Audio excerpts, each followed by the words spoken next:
நாம வந்து இந்தியாவில் வாடுறோம். நம்மளை விட்டு ரொம்ப தூரமா இருக்கிற இன்னொரு கண்ட்ரியில் இஸ்ரேல் ஹமாஸ் கான்ஃபிளிக்ட்ல இங்க நடக்கிற வார்ல என்ன அப்டேட் நடக்குது, என்ன ப்ராப்ளம் போயிட்டு இருக்கு, ஒவ்வொன்றும் டீப் என்ன பண்ணிருக்கோம், ரியல் டைம்ல தெரிஞ்சுட்டு இருக்கோம். ஸோ இதுல ஃபோக்கஸ் பண்ண டைம்ல நீங்க எதை மறந்துட்டீங்கன்னா, நம்ம இந்தியாக்குள்ளவே ஒரு பெரிய வயலன்ஸ் ஒவ்வொரு பகுதியில நடந்துகிட்டே இருக்கு. எல்லாமே எக்ஸ்ட்ரீமிஸ்ட் வயலன்ஸ். இங்க எவ்வளவு குற்றங்கள் நடக்குதோ அதே அளவுக்கான குற்றங்கள் ஒவ்வொரு ஊர்ல எக்ஸ்ட்ரீமிஸ்டால நடந்துட்டு இருக்கு. பட் இதை நம்மளால கவனிக்க முடியல. என்ன ரீசன்? லாஸ்ட் 1 இயராவே ஃப்ரண்ட் பேஜ் எடுத்தா ஒரே நியூஸ் தான், Israel Hamas news. So global லெவலில் ஒரு வாரம் இருந்துச்சுன்னா அந்த வாரையே ஃப்ரண்ட் பேஜில் போட்டு போட்டு நம்ம உள்ளூரில் நடக்கிற வயலன்ஸை ப்ராப்ளமை மறந்துட்டு அதை அட்ரஸ் பண்ணுறத விட்டுட்டோம். அதனால என்ன ப்ராப்ளம்? நம்ம எப்போ ஒரு விஷயத்துக்கு அட்டென்ஷன் தரலையோ அதனாகும் கொஞ்சம் கொஞ்சம் வளர்ந்து ரொம்ப பெருசாக வந்து நிற்கும். இந்த லாஸ்ட் 1 இயரில் நம்ம அட்டென்ஷன் தராத இந்த டைமில் டொமஸ்டிக் வயலன்ஸ், அதாவது இந்தியாவுக்குள்ளே நடக்கிற எக்ஸ்ட்ரீமிஸ்ட் வயலன்ஸ் அதிகமாக இருக்குது. என்ன சொல்ல போனால் அதோட ஃபேஸ் வந்து மாறி இருக்கு. அப்போ இந்த டைமில் இந்த விஷயத்தை விட்டுட்டு இந்த விஷயத்தை நெக்லெக்ட் பண்ணிட்டு குளோபல் வார மட்டுமே ஃபோக்கஸ் பண்ணிட்டு இருந்தா ஃபியூச்சர்ல அந்த டொமஸ்டிக் நடக்கிற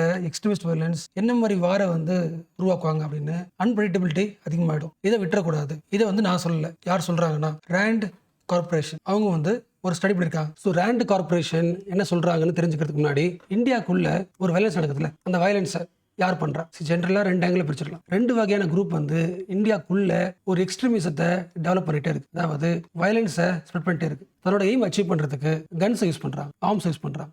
அந்த 2 குரூப் யார்? இந்த 2 குரூப்புக்குமே சொசைட்டியை சேஞ்ச் பண்ணுன்றதா எய்ம். இப்போ இருக்கிற சொசைட்டி பிடிக்கல உங்களுக்கு, ஏதோ ஒரு மாற்றத்தை கொண்டு வரணும். பட் ஒவ்வொரு குரூப்பும் அவங்க யோசிக்கிற சேஞ்ச் டிஃப்ரெண்ட். ஒவ்வொன்றா பார்க்கலாம். ஃபர்ஸ்ட் இந்த குரூப் எடுத்துக்கலாம். இந்த குரூப் ஆஃப் பீப்புளோட மெயின் எய்ம் என்னன்னா, தன்னோட ட்ரெடிஷனல் வேல்யூஸை சேஃப் கார்ட் பண்ணணும். அவங்களோட ட்ரெடிஷனல் வேல்யூஸ் என்னவா இருக்கலாம்? அவங்க லாங்குவேஜா இருக்கலாம், அவங்க ரிலீஜனா இருக்கலாம், அவங்க கல்ச்சரா இருக்கலாம். ஏதோ ஒண்ணுல அவங்களுக்கு அதிகமான பற்று இருக்கு. அதை ப்ரிசர்வ் பண்ண ஆசைப்படுறாங்க.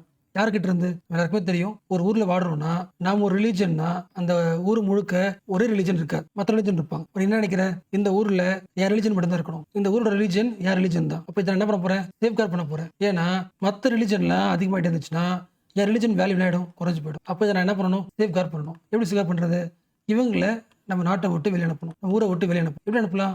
Through violence, which means extremism. இந்த எக்ஸ்ட்ரீமிசத்துக்கு பேர் என்ன?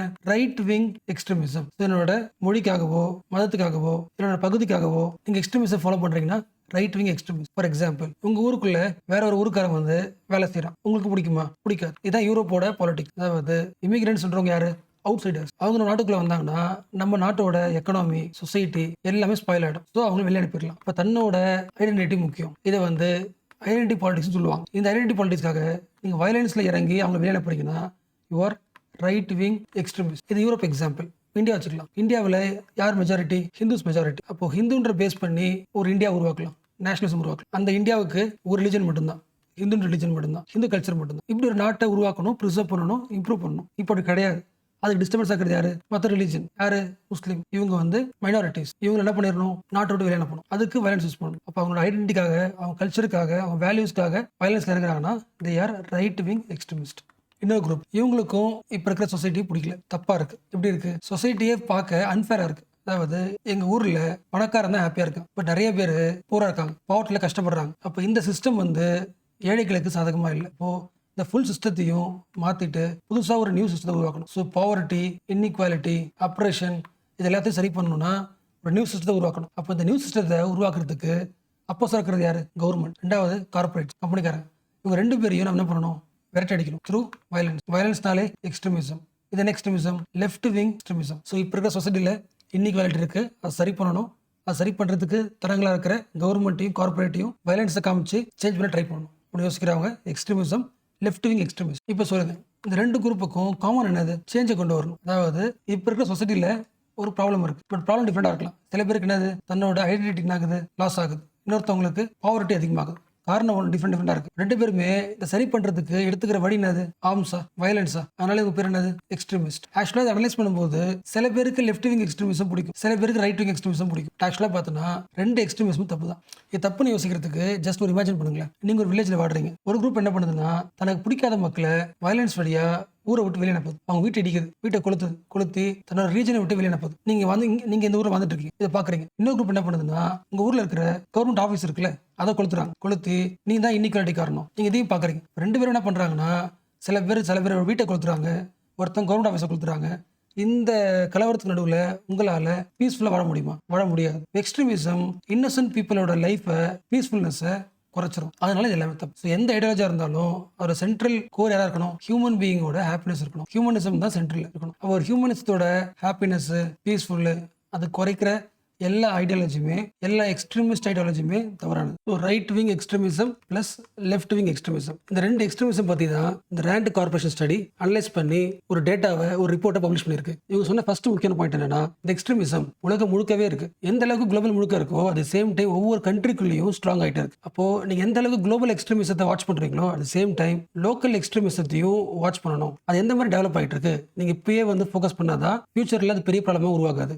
ஸோ லோக்கல் எக்ஸ்ட்ரீம் சொல்றது எதை, எல்லா எக்ஸ்ட்ரீமிசத்தையும் ரைட் விங்கே சொல்றாங்க, லெஃப்ட் விங்கே சொல்றாங்க. பட் லோக்கல் எக்ஸ்ட்ரீமிசத்துக்கு அட்டென்ஷன் ரொம்ப கம்மியாக தரப்படுகிறது. என்ன சொல்ல போனா, ஒரு 25 வருஷத்துக்கு முன்னாடி நம்ம ஊர்ல லோக்கல் எக்ஸ்ட்ரீமிசத்தோட ஃபேஸ் என்னவா இருந்துச்சோ இப்போ அந்த ஃபேஸ் கிடையாது, வேற மாதிரி மாறி இருக்கு. அந்த ஃபேஸையும் நீங்க என்ன பண்ணணும், ஃபோக்கஸ் பண்ணணும். அந்த நியூ ஃபேஸ் என்ன, அதுக்கு ஒரு ஜென்ரல் ஹிஸ்ட்ரி தெரிஞ்சுக்கணும். நீங்க நம்ம வேர்ல்டு வந்து இல்லைன்னா நம்ம சொசைட்டி வச்சுக்கலாம். நம்ம சொசைட்டி எப்போ மாடர்ன் ஆச்சோ அந்த மாடர்ன் கூடவே இன்இக்வாலிட்டி அதிகமாயிட்டே இருக்கு, பாவர்ட்டியும் உலகம் முழுக்க அதிகமாயிட்டே இருக்கு. எப்பெல்லாம் பாவர்ட்டி அதிகமாயிட்டு இருக்கோ ஆட்டோமேட்டிக்கா யங்ஸ்டர்ஸ்க்கு, மார்ஜினல் பீப்புளுக்கு ஆட்டோமேட்டிக்கா சில ஐடியாலஜி மேல அட்ராக்ட் வந்துடும். அதாவது இந்த உலகம் ஏழைகளை மதிக்க மாட்டேங்குது, புவர் பீப்புளுக்கு தான், ரிச் பீப்புளுக்கு தான் சப்போர்ட் பண்ணுது. இதை மாற்றணும்னா நம்ம வயலன்ஸ்ல இறங்கணும். அப்போ சொசைட்டியோட சிஸ்டம் மாற்ற போறோம், அதுக்கு வயலன்ஸ் யூஸ் பண்றோம். Extremism, left wing extremism. So உலகம் முழுக்க ஒவ்வொரு பகுதியிலையும் லெஃப்ட் விங் எக்ஸ்ட்ரீமிசம் அதிகமாக ஸ்ப்ரெட் ஆகிட்டு இருந்துச்சு. அந்த எக்ஸ்ட்ரீமிசம் இந்தியாவில் இருக்கு. என்ன பேர்ல இருக்கு, நக்சலிசம். முக்கியமா நக்சலிசம் இந்தியாவில் என்னத்துல இருக்கும், எந்த ஊர்லலாம் வில்லேஜ், இந்தியாவில் எந்த பகுதியோட ரூரல் இந்தியா ரொம்ப பாவர்ட்டியா இருக்கோ அந்த பாவர்ட்டியோட ப்ரீடிங் கிரவுண்டு தான் இந்த எக்ஸ்ட்ரீமிஸ்ட் ஐடியாலஜி. அப்போ அந்த ஊரில் இருக்கிற மக்களுக்கு ஜென்ரலாகவே கவர்மெண்ட் மேலே ட்ரஸ்ட் இருக்காது. அந்த ஊரோட லேண்ட் ஓனர்ஸ் அவங்கள ஒரு வெறுப்பு இருக்கும். இவங்களை எதிர்க்கிறதுக்கு இந்த ஐடியாலஜிக்குள்ள போயிடுவாங்க. ஸோ இந்த லெஃப்ட் விங் எக்ஸ்ட்ரீமிசம் சரி பண்றதுக்கு லாஸ்ட் ஒரு 50 வருஷமா 60 வருஷமா இந்தியா என்ன பண்றது, ட்ரை பண்றது லோக்கல் எக்ஸ்ட்ரீமிசம் சரி பண்றது. இந்த லெஃப்ட் விங் எக்ஸ்ட்ரீமிசம் சரி பண்றதுக்கு கவர்மெண்ட் என்ன பண்ணணும், எங்கெல்லாம் இந்த எக்ஸ்ட்ரீமிஸ்ட் இருக்காங்களோ, எக்ஸ்ட்ரீமிஸ்ட் இன்னொரு பேர் மிலிட்டன்சி, அதாவது காமன் மேனே கண்ணை பயன்படுத்தினால என்ன மாறிடுறான், மிலிட்டன்ஸா மாறிடுறான். எங்கெல்லாம் மிலிட்டன்ஸ் இருக்காங்களோ அவங்களை டார்கெட் பண்ணி ஆபரேஷன் பண்ணி அவங்கள காலி பண்றது, இது ஒரு பண்ணுவாங்க. பட் இதோட மோஸ்ட் இம்பார்ட்டன்ட் அவங்க உருவானதுக்கு மெயின் சோர்ஸ் என்ன, லோக்கல் கிரீவன்ஸ். அந்த உள்ளூர்ல ஒரு பிரச்சனை இருக்கு, அந்த பிரச்சனை கவர்மெண்ட் கண்டுக்கல, அப்போ நாம தான் என்ன பண்ணணும், இந்த கவர்மெண்ட்டை தூக்கிட்டு நமக்கு பிரச்சனை சரி பண்ணணும் வராங்க. இப்போ எந்த ஊர்லலாம் லோக்கல் லெவலில் ஒரு பெரிய ப்ராப்ளம் இருக்கோ அந்த ப்ராப்ளமோட ஃபீடிங் கிரவுண்டு தான் லெஃப்ட் விங் எக்ஸ்ட்ரீமிசம். அப்போது கவர்மெண்ட் என்ன பண்ணிச்சு, 2 ஆங்கிள் பண்ணிச்சு. ஒன்று அந்த மிலிட்டன்ஸை டார்கெட் பண்ணி அவங்கள வந்து குறைக்கணும், அட் த சேம் டைம் அந்த லோக்கல் பீப்புளோட கிரீவன்ஸை சரி பண்ணணும். இது ஓரளவுக்கு குறைஞ்சி வந்துகிட்டே இருக்கு. பட் இப்போ என்ன ஆயிடுச்சுன்னா இந்தியாவில் இப்போ ரைட் விங் எக்ஸ்ட்ரீமிசம் செம அதிகமாகிடுச்சு. எப்படி வந்து லெஃப்ட் விங் எக்ஸ்ட்ரீமிசத்தில் இந்த லோக்கல் லெவலில் நமக்கு பாவர்ட்டி இருக்குன்னா அந்த பாவர்ட்டி காரணம் கவர்மெண்ட்னு ஈஸியாக ஒரு வயலன்ஸ் முன்னாடி போயிட முடியுதோ, ரைட்டிங் எக்ஸ்ட்ரீமிசம் உருவாக்குறதுக்கு ஈஸியஸ்ட் வழி எப்படி, நம்ம பாவர்ட்டியா இருக்கோம்னா அதுக்கு என்ன ரீசன்னா, நம்ம கூடவே இன்னொருத்தவங்க இருக்காங்கல்ல. ஃபார் எக்ஸாம்பிள் நம்ம ஹிந்து மக்கள்லாம் ஏழையா இருக்கோம்னா அதுக்கு என்ன காரணம், முஸ்லீம் மக்கள் நம்ம நாட்டை எடுத்துக்கிட்டாங்க அப்படின்னு ஒரு ஹேட்டர்னஸ் இருக்குல்ல, அந்த ஹேட்டு தான் breeding ground for right wing extremism. Meaning புரிஞ்சா, ஒரு யங்ஸ்டருக்கு ஃபார் எக்ஸாம்பிள் என் ஊர்ல என் லாங்குவேஜ்க்கு மரியாதை கிடையாது, என் லாங்குவேஜ் அழிஞ்சுக்கிட்டே இருக்கு, மலையாளிக்கார, கன்னடா, தெலுங்கு எல்லாரும் உள்ள வந்து வேலை செய்யறாங்க, இவங்க இருக்கிற வரைக்கும் எனக்கு வேலை கிடைக்காது, விச் மீன்ஸ் உனக்கு இவங்க மேல ஒரு ஹேட்டட் இருக்கா. எஸ், இந்த ஹேட்டட் தான் breeding ground for right wing extremism. அப்போ ஒரு குரூப் வரும் உங்கள்கிட்ட சொல்லும், சரி இந்த மக்கள்லாம் நம்ம வெளியே அனுப்பணும்னா நீ என்ன பண்ணணும், ஆயுத போராட்டம் பண்ணணும், ஆயுதத்தை கையில் எடுத்துக்கோ, அவங்க விரட்டி அடி. டிஃபரன்ஸ் புரிஞ்சா.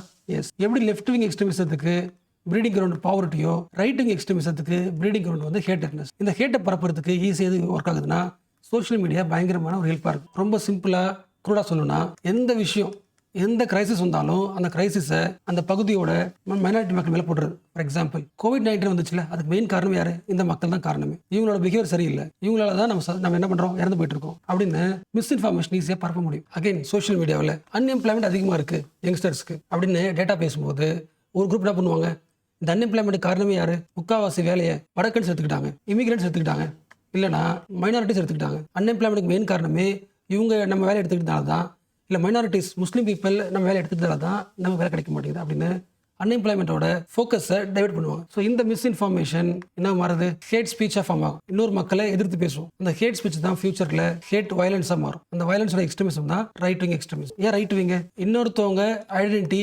உங்களுக்கு பிடிக்கல, அவங்களால நமக்கு பிரச்சனை சொல்லிட்டு அவங்கள வெளியே ட்ரை பண்றீங்க, உங்களை பிரிசம் ட்ரை பண்றீங்க. இந்த ரைட் விங் எக்ஸ்ட்ரீமிசம் இந்தியாவுக்கு மட்டும் கிடையாது, குளோபல் முழுக்க இருக்கு. குளோபல் முழுக்க இப்போ ட்ரெண்ட் ஆகிட்டு இருக்கு, இந்தியா மட்டும் கிடையாது. ஸோ குளோபல் லெவலில் 20th சென்ச்சுரியில் லெஃப்ட் விங் ஐடியாலஜி எந்த அளவுக்கு ஃபேமஸாக இருந்துச்சோ, இப்போ 21st சென்ச்சுரியில் ரைட் விங் ஃபிலாசபிஸை டாமினேட் பண்ண ஆரம்பிக்குது உலகம் முழுக்க. ஈவன் எல்லா மக்களுக்குமே, ஒவ்வொரு இண்டிவிஜுவலுக்குமே, நம்ம கூட வாடுற எல்லா மக்களுக்குமே லிபர்ட்டி உண்டு, ஈக்குவாலிட்டி உண்டு, ஃப்ரெண்ட்லியாக வாழணும், ஃப்ராட்டர்னிட்டியாக வாழணும் அப்படின்னு சொல்லப்பட்ட பிரான்ஸில் இப்போ எந்த பார்ட்டி அதிகமாக ஆதிக்கம் செலுத்துதுன்னா far right group. So right ideas பேசுகிற பொலிட்டிக்கல் பார்ட்டிஸ் தான் அதிகமாக இன்ஃப்ளூயன்ஸ் பண்ணுறாங்க. ஃப்ரான்ஸ்ல அதாவது ஜெனோஃபோபிக்னு சொல்லுவாங்க. நம்ம ஊருக்குள்ளே மற்ற நாட்டுக்காரன் வந்தால் அவனை பயத்தோட பார்க்குறது, வெறுப்பாக பார்க்குறது. அதாவது அவன் வந்தால் நம்ம நாடு நாசமாக போயிடும். ஹாஸ்டைல் டு அவுட் சைடர்ஸ் மேலே ஒரு வெறுப்புணர்வு. அவங்கள வெளியே அனுப்புறதுக்கு கன்ஸை பயன்படுத்தினீங்கன்னா நீங்கள் யார்? ரைட் விங் எக்ஸ்ட்ரீமிசம் சொல்லலாம். எக்ஸ்ட்ரீமிஸ்க்கு இன்னொரு பேர் வந்து ரைட் விங் ரேடிகலைசேஷன் சொல்லலாம். இந்த ரைட் விங் ரேடிகலைசேஷன் தான் லோக்கல் லெவலில் ஸ்ட்ராங் ஆகுது. அப்போ அதை ஃபோக்கஸ் பண்ணுறதுக்கு, அதை கவனிக்கிறதுக்கு இன்டெலிஜென்ஸ் யூனிட் ஒர்க் பண்ண வேண்டிய ஸ்ட்ராட்டஜி மாற்றணும், மெத்தடாலஜி மாற்றணும். எப்படி மாற்றணும்? ஃபர்ஸ்ட் ரைட் விங் எக்ஸ்ட்ரீமிஸ்டோட ஆரிஜின் எங்கே ஆரம்பிக்குது? ஹேட் ஸ்பீச்சா. அது எங்கே நடக்குது? சோஷியல் மீடியா வழியா, த்ரூ மிஸ்இன்ஃபர்மேஷனா. அப்போ யாரெல்லாம் மிஸ்இன்ஃபர்மேஷன் ஸ்ப்ரெட் பண்ணுறாங்களோ அவங்களோட ஸ்பீச்சை ஸ்டாப் பண்ணணும், இதை மானிட்டர் பண்ணணும். அட் தி சேம் டைம் இதில் ஒரு ப்ராப்ளம் இருக்கு. சோஷியல் மீடியாவில் ஒவ்வொரு இண்டிவிஜுவலுக்கும் பேசுறதுக்கு உரிமை இருக்கு, ஃப்ரீடம் ஆஃப் ஸ்பீச். ஸோ மக்களோட ஃப்ரீடம் ஆஃப் ஸ்பீச்சை டிஸ்டர்ப் பண்ணாத மாதிரி யாரெல்லாம் மிஸ்இன்ஃபர்மேஷன் ஸ்ப்ரெட் பண்ணுறாங்களோ அவங்களோட ஸ்பீச்சை கண்ட்ரோல் பண்ணணும், இதை பேலன்ஸ் பண்ணணும். இல்லைன்னா மக்கள் கவர்மெண்ட் எதிர்த்து பேச ஆரம்பிச்சிருவாங்க. இதை கரெக்டாக ஃபோக்கஸ் பண்ணணும். So we have to counter the extremism by balancing the freedom of speech. First point. And ரெண்டாவது முக்கியமான சேலஞ்ச் என்னன்னா, மோஸ்ட் ஆஃப் தி பீப்புளுக்கு வந்து ரைட்டிங் எக்ஸ்ட்ரீமிசம், அதாவது இன்னொரு மக்கள் தான் ப்ராப்ளம் அப்படின்னு சொல்லி டைவர்ட் பண்ணுறது ஈஸி. அப்போ நிறைய பேர் அதில் இன்ஃப்ளூயன்ஸ் ஆகிறதுனால லோக்கல் லெவலில் இருக்கிற பீப்புள் என்ன பண்ணுவாங்கன்னா, இந்த ரைட் விங் எக்ஸ்ட்ரீமிஸ்ட் மிலிட்டன்ஸ்க்கு சப்போர்ட் பண்ணுவாங்க, வீட்டுக்குள்ளே ஸ்டே பண்ண அலோவ் பண்ணுவாங்க, இல்லைன்னா அவங்களுக்கு இன்டெரக்டாக எப்படியாவது ஹெல்ப் பண்ண ட்ரை பண்ணுவாங்க. அதாவது extremist activities are mostly hidden, மறைஞ்சதை வேலை செய்வாங்க. ஆனால் குழு எப்படி இருக்குன்னா ரொம்ப குட்டி குட்டியாக இருக்கும், ஸ்மால் குழுவாக இருக்கும், சீக்கிரட்டாக ஒர்க் பண்ணுவாங்க. இதனாலேயே அத்தாரிட்டிஸால அவங்களை கரெக்டாக கண்டுபிடிக்க முடியாது. ஏதோ ஒரு ஊரில் குட்டியாக இருப்பாங்க, சீக்கிரட்டாக வேலை பண்ணுவாங்க. ஸோ இந்த மாதிரி சுச்சுவேஷனில் கவர்மெண்ட் என்ன பண்ணணும்? அவங்கள பற்றி ஒரு ஃபுல் இன்ஃபர்மேஷன் கிடைச்சாதான் ஆக்ஷன் எடுக்கணும் அப்படின்னு வெயிட் பண்ணக்கூடாது. ஒரு பாதி இன்ஃபர்மேஷன் கிடைச்சாலும் அந்த கெஸ்ட்டில் நீங்கள் என்ன பண்ணியாகணும்?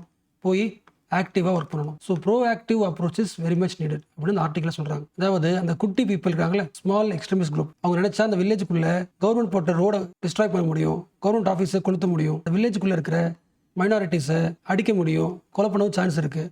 அப்போ அந்த ஹார்ம் நடக்கிறதுக்கு முன்னாடியே ஒரு பாதி கெஸ் கிடைக்கும் போதே சஸ்பெக்ட் பண்ணி அதை ஸ்டாப் பண்ண ட்ரை பண்ணுங்க. ஸோ ஒரு எக்ஸ்ட்ரீமிஸ்ட் அட்டாக் வந்து நடக்கிறதுக்கு வாய்ப்பு இருக்கு, பாசிபிலிட்டி இருந்தாலே இன்டெலிஜென்ஸ் என்ன பண்ணணும்? ஆக்டிவாக அப்ரோச் பண்ணணும். ஸோ எந்தெந்த இண்டிவிஜுவல் வந்து சஸ்பிஷியஸாக இருக்காங்களோ அவங்கள சர்வேலன்ஸில் வச்சிருக்கணும், அவங்களோட ஸ்பீச்சை மானிட்டர் பண்ணணும், ஹேட் ஸ்பீச்சாக இருந்தால் ஆன்லைன்லேயே கண்ட்ரோல் பண்ணணும். முக்கியமாக இந்த ரைட் விங் எக்ஸ்ட்ரீமிஸ்டோட டார்கெட் யாரு? யங்ஸ்டர்ஸ், ஸ்டூடெண்ட்ஸ், யூத் எல்லாம் ஒன்று தான் இல்லை. ஸோ இவங்க கிட்ட என்ன பண்ணுவாங்க? ப்ரொபகண்டாவே பேசுவாங்க. அப்போ யங்ஸ்டர்ஸ்க்கு டெமோக்ராட்டிக் வேல்யூஸோட இம்பார்ட்டன்ஸ் பேசணும். எல்லாரும் ஒன்றா சேர்ந்து வாடுற அந்த இன்க்ளூசிவிட்டி, டைவர்சிட்டி ஆஃப் இந்தியன் வேல்யூவை வந்து ஸ்ப்ரெட் பண்ணணும். அது மூணாவது முக்கியமான பாயிண்ட். எந்தெந்த ஊர்லலாம் எக்ஸ்ட்ரீமிசம் அதிகமாக இருக்கோ அந்த ஊரோட லோக்கல் லீடர்ஸ், பீப்புள், இவங்க கூட ஒரு கம்யூனிட்டி என்கேஜ்மெண்ட் கவர்மெண்ட் பண்ணிகிட்டே இருக்கணும். அப்போ தான் அந்த வில்லேஜுக்குள்ளே எக்ஸ்ட்ரீமிஸ்ட் ஐடியாலஜி ஸ்ப்ரெட் ஆகாது. ஸோ பேசிக்காக வழக்கமாக சொல்கிற 3 பாயிண்ட். ஃபர்ஸ்ட், இன்டெலிஜென்ஸ் தன்னோட ஒர்க்கை ப்ரோ ஆக்டிவாக பண்ணணும், ஃபுல் ப்ரூஃப்க்கு வெயிட் பண்ணக்கூடாது. ரெண்டாவது, சோஷியல் மீடியாவில் ஆன்லைனில் மிஸ்இன்ஃபர்மேஷனை, செக்யூரிட்டியை ஸ்ட்ராங் பண்ணணும். At the same time individual லிபர்ட்டியும் ஃப்ரீடம் ஆஃப் ஸ்பீச்சையும் பேலன்ஸ் பண்ணணும். மூணாவது, கம்யூனிட்டி பார்ட்டிசிபேஷன், லோக்கல் வில்லேஜில் லீடர்ஸ் கூட, பீப்புள் கூட என்கேஜ்மெண்ட்ல இருந்தால் அந்த ஊருக்குள்ள எக்ஸ்ட்ரீமிஸ்ட் ஐடியாலஜி உள்ள வராது. இதெல்லாம் பேசிக் பாயிண்ட்ஸ் தான் இந்த ஆர்டிகல் கொடுத்த சொல்யூஷன்ஸ். So topic over. இப்போ சில எக்ஸ்ட்ரா பாயிண்ட்ஸ் பார்க்கலாம். எக்ஸ்ட்ரீமிசம் புரிஞ்சு போச்சு. அந்த எக்ஸ்ட்ரீமிஸ்ட் ஏன் ரைட்னு சொல்கிறோம், லெஃப்ட்னு சொல்கிறோம், என்ன ரீசன்? இது மோஸ்ட் பேசிக் எனக்கு தெரியும். அது கிளாஸ்க்குள்ள ஆட் பண்ண போரியாக இருக்கும் தான் ஆட் பண்ணல. ஸோ இப்போ எக்ஸ்ட்ரா சொல்கிறேன். வழக்கமாக அந்த டேர்ம்ஸ்லாம் இருக்குல்ல, இந்த எல்லா டேர்ம்ஸும் எங்கே உருவாகும்னா யூரோப் தான் உருவாகும். யூரோப்பில் தான் ஒரு ஐடியா உருவாகும், அந்த ஐடியா ஸ்ப்ரெட் ஆகும். ஸோ இந்த ஐடியா உருவானது யூரோப் தான். முக்கியமாக யூகேவோட ராஜா வச்சுக்கலாம். யூகேவோட ராஜா, ராணி, அவங்களோட சட்டமன்றம். இது ராணி, ராணியோட லெஃப்ட் ஹேண்ட், இது ராணியோட ரைட் ஹேண்ட். கரெக்டாக அவங்க பார்க்குறாங்க, இப்படி பார்த்து உட்காந்துருக்காங்க. அவங்க லெஃப்ட் ஹேண்ட், ரைட் ஹேண்ட். ஜென்ரலாக இந்த அசம்பிளியில் உட்காடுறாங்களே, இந்த உட்கார மெத்தட் எப்படி இருக்குன்னா, மோஸ்ட்லி நம்ம கல்ச்சர் முக்கியம், ட்ரெடிஷ்னல் வேல்யூஸ் முக்கியம், ரிலிஜன் முக்கியம், அதை யாரும் மாற்றக்கூடாது அப்படி பேசுகிறாங்க. மோஸ்ட்லி இந்த கிங் குவீனோட ரைட் விங்கில் உட்காந்துருக்காங்க. இதெல்லாம் முக்கியமே கிடையாது, பாவர்ட்டி தான் முக்கியம், இன்இக்வாலிட்டி தான் முக்கியம். இதை சரி பண்ணி பேசுகிறாங்க மோஸ்ட்லி லெஃப்ட் சைடில் உட்காந்து. அதனால இவங்க யார்? லெஃப்ட் ஐடியாலஜி பேசுகிறவங்க, இவங்க ரைட் ஐடியாலஜி பேசுகிறாங்க. ஸோ குவீனை வச்சு தான் நம்ம என்ன பண்ணுறோம்? ஒரு குவீனுக்கு லெஃப்ட் சைடில் என்ன பெர்ஸ்பெக்டிவ் பேசுகிறாங்க, ஒரு குவீனுக்கு ரைட் சைடில் என்ன பெர்ஸ்பெக்டிவ் பேசுகிறாங்களோ அதை பொறுத்து தான் இந்த பேர் வந்துருக்கு. So left wing ideology, right wing ideology. அந்த ஐடியாலஜி என்ன கொஞ்சம் எக்ஸ்ட்ரீமாக பேசினா ரைட் விங் எக்ஸ்ட்ரீமிசம், கன்லாம் எடுத்துட்டா ரேடிகலைசேஷன், மிலிட்டன்ட் குரூப்ஸ் அப்படின்னு பேரை மாற்றிட்டே வரும். So basics over. என்ன சில பாயிண்ட் சொல்கிறேன், இதுவும் அந்த ஆர்டிக்கல் தான் இருக்குது. அந்த கிளாஸ் நடத்துகிற ஃப்ளோவில் வந்து இந்த பாயிண்ட்ல எக்ஸ்ட்ரா பாயிண்ட்ஸ் அதனால நான் சொல்லலை, இப்போ சொல்கிறேன். ISIS தெரியும்ல, ஒரு எக்ஸ்ட்ரீமிஸ்ட் ஆர்கனைசேஷன். இவங்க என்ன எக்ஸ்ட்ரீமிசம்? அவங்களுக்கு ஒரு முஸ்லீம் ஸ்டேட்டை உருவாக்கணும் ஆசைப்படுறாங்க. ஒரு ஸ்டேட்டை உருவாக்கணும், அந்த ஸ்டேட்டோட ஆட்சி மொழியா இஸ்லாமிக் லாங்குவேஜ் இருக்கணும், இஸ்லாமிக் மதம் இருக்கணும், உருவாக்க ஆசைப்படுறாங்க. அப்போ they try to preserve identity. They are called as right wing extremism. Right wing terrorism சொல்லலாம். கரெக்டாக. ஸோ ISIS வந்து ஆல்ரெடி ஓரளவுக்கு ஒர்க் அவுட் ஆகிடுச்சு, உலகம் முழுக்க ஃபேமஸ் ஆகிடுச்சு. அதனால இது என்ன பண்ணுறாங்கன்னா ஒவ்வொரு கண்ட்ரிலையும் அதை மிமிக் பண்ணுறாங்க. சொல்கிற புரிஞ்சா, உலகம் முழுக்க ரைட் விங் எக்ஸ்ட்ரீமிசம் அதிகமாகிடுச்சு. என்ன ரீசன் அப்படின்னா, குளோபல் லெவலில் சில ஆர்கனைசேஷன் சக்ஸஸ் ஆகிறத பார்த்து அதை அப்படி என்ன பண்ணுறாங்க, ஒவ்வொரு ஊருக்குள்ளேயும் காப்பி அடிக்கிறாங்க. அதுக்கு பெஸ்ட் எக்ஸாம் ஐஎஸ்ஐஎஸ் வந்து செம ஸ்ட்ராங் ஆனதுனால அது எப்படி ஒர்க் ஆகுதுன்னு பார்த்துட்டு அதே மாதிரி குட்டி குட்டி ஆர்கனைசேஷன் ஒர்க் பண்ணுறாங்க. ஆக்சுவலாக என்னோட பாயிண்ட் ஆஃப் வியூ சொல்கிறேன், இது ஆர்டிகல் தெரியல. Right wing extremism, left wing extremism ரெண்டுத்தையும் சரி பண்ணுறதுக்கு ஈஸியஸ்ட் சொல்யூஷன் அம்பேத்கர் ஃபிலாசபியை கவர்மெண்ட் நிறைய ஸ்கீம்ஸ் போட்டு நிறைய ஐடியாஸ் போட்டு பாலிசியாக போட்டு இம்ப்ளிமெண்ட் பண்ணணும். What is the Ambedkar philosophy? Inspired from France தான். எல்லா மக்களுக்கும் லிபர்ட்டி கொடு, ஒவ்வொருத்தவனுக்கும் இண்டிவிஜுவல் வாழறதுக்கான லைஃபை கொடுத்துரு. அண்ட் ஆல்சோ கவர்மெண்ட் என்ன பண்ணணும், ஒவ்வொரு இண்டிவிஜுவலுக்கும் இந்த ஊரில் வாடுறதுக்கு ஈக்குவல் ஆப்பர்ச்சுனிட்டி இருக்கா, ஈக்குவாலிட்டி உருவாக்கு. அதாவது இன்இக்வாலிட்டி இருந்துச்சுன்னா சரி பண்ணு, வெல்ஃபேர் மெக்கானிசம் பண்ணி சரி பண்ணு. ஸோ ஒரு இண்டிவிஜுவலுக்கு லிபர்ட்டி கொடு, அண்ட் ஆல்சோ ஈக்குவாலிட்டி கொடு, அண்ட் ஆல்சோ மக்களுக்கு நடுவில் ஃப்ராட்டர்னிட்டி உருவாக்கு. இந்த 3 உருவாயிடுச்சுனாலே ஆட்டோமேட்டிக்காக ஃப்ராட்டர்னிட்டி உருவாயிடுச்சு, ரைட்டிங் எக்ஸ்ட்ரீமிசம் யங்ஸ்டர்ஸ் கிட்ட வராது, ஈக்குவாலிட்டி உருவாயிடுச்சு, லெஃப்டிங் எக்ஸ்ட்ரீமிசமும் வராது.